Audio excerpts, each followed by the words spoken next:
Boaz s'était couché de fatigue accablé. Il avait tout le jour travaillé dans son terre et avait fait son lit à sa place ordinaire. Boaz dormait auprès des boissons crânes. Ce vieillard possédait des champs de blé et d'or.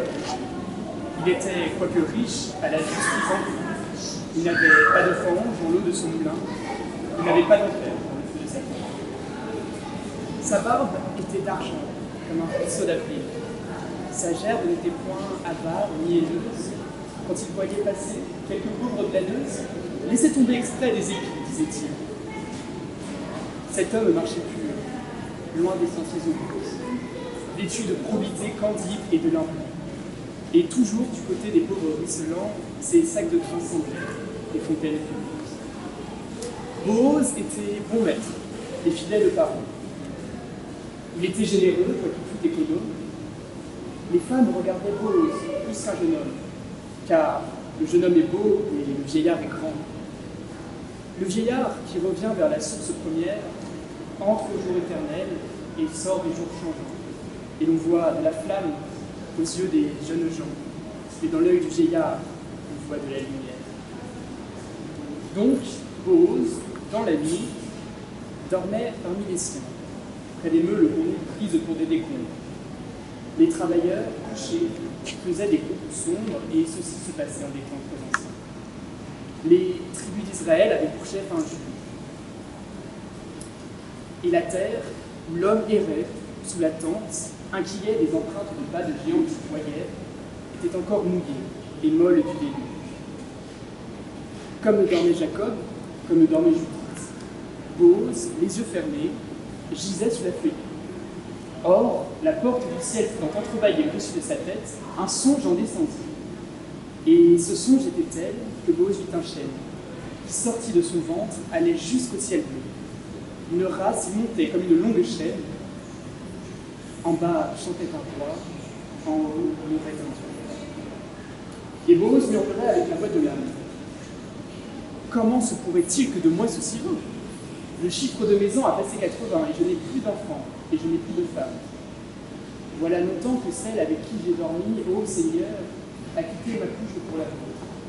Et nous sommes encore tous mêlés l'un à l'autre, elle à demi vivante et moi mort à demi. Une race naîtrait de moi? Comment le croire? Comment se pourrait-il que j'eusse des enfants? Quand on est jeune, on a des matins triomphants. Le jour sort de la nuit comme d'une victoire. Les yeux me tremblent ainsi qu'à l'hiver le plus long.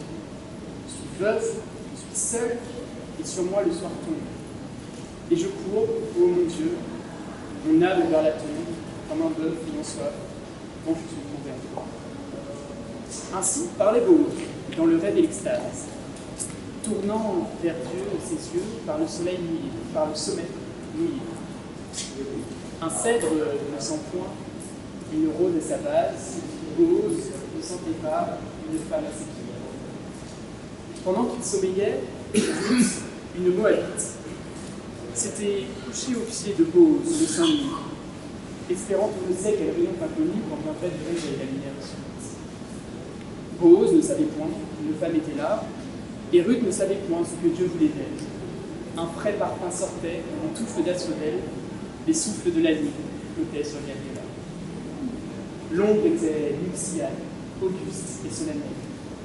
Les anges y volaient sans obscurément, car on voyait passer, dans la nuit par moments, quelque chose de bleu qui paraissait une aile.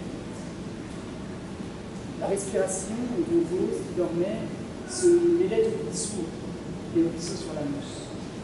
On était dans le mois où la nature est douce, les collines ayant délice sur leur sommet.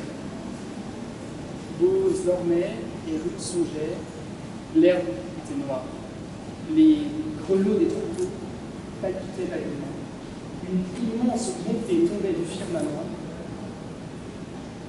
C'était l'heure tranquille, les lions au bois.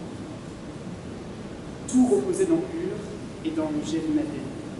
Le croissant, fin et clair, parmi les fleurs de l'ombre, brillait à l'Occident. Et Ruth se demandait, immobile, ouvrant l'œil à moitié sous ses voiles, quel Dieu, quel moissonneur de l'éternalité, avait en s'en allant négligemment jeté C'était possible d'or, dans